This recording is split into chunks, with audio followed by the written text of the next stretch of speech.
शाह की गिरफ्तारी लाइ राणीपुर हवेली बहिरां पुलिस पिकेट कायम कई वई आहे। अहम ख़बर अवां सां शेयर कयूं पिया। अवां खे ॿुधाईंदासीं जवाबदारनि जी गिरफ़्तारीअ खे यकीनी बणाए वञे।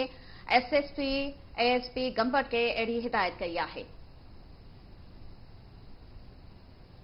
अहम ख़बर अवां सां शेयर कयूं पिया। फातिमा फाड़ो क़त्ल केस जे हवाले सां फयाज़ शाह ऐं हिना शाह जी गिरफ़्तारीअ लाइ राणीपुर हवेली ॿाहिरां पुलिस पिकेट कायम कई वई आहे। एसएसपी एएसपी गंबट खे हिदायत कई आहे त जवाबदारनि जी गिरफ़्तारीअ खे यकीनी बणायो वञे। ब्रेकिंग न्यूज़ अवां सां शेयर कयूं पिया। फातिमा फाड़ो क़त्ल केस जे हवाले सां अवां खे ॿुधाईंदासीं त फयाज़ शाह ऐं हिना शाह जी गिरफ़्तारीअ लाइ राणीपुर हवेली ॿाहिरां पुलिस पिकेट कायम कई वई आहे। वधीक तफ़सील मालूम कंदासीं। लाइन ते मौजूद आहे ज़ाहिद ॼामड़ो। जी ज़ाहिद, छा तफ़सील आहिनि?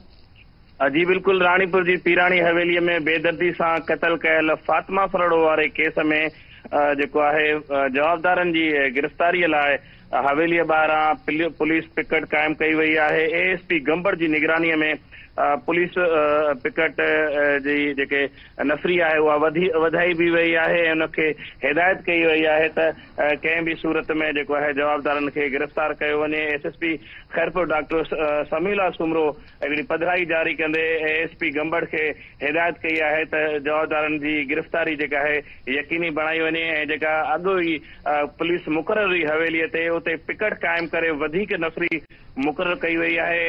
एसएसपी खैरपुर हिदायत कई आहे एएसपी गंबट खे त जेको जवाबदार आहे उन्हनि जी गिरफ़्तारी खे यकीनी बणाए वञे। जी वॾी महिरबानी नाज़िम गंबट खां ज़ाहिद ॼामड़ो तफ़सील ॾिना आहिनि।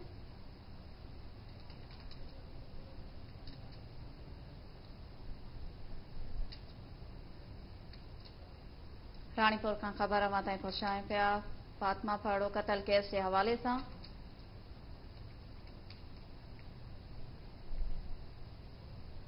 अवां खे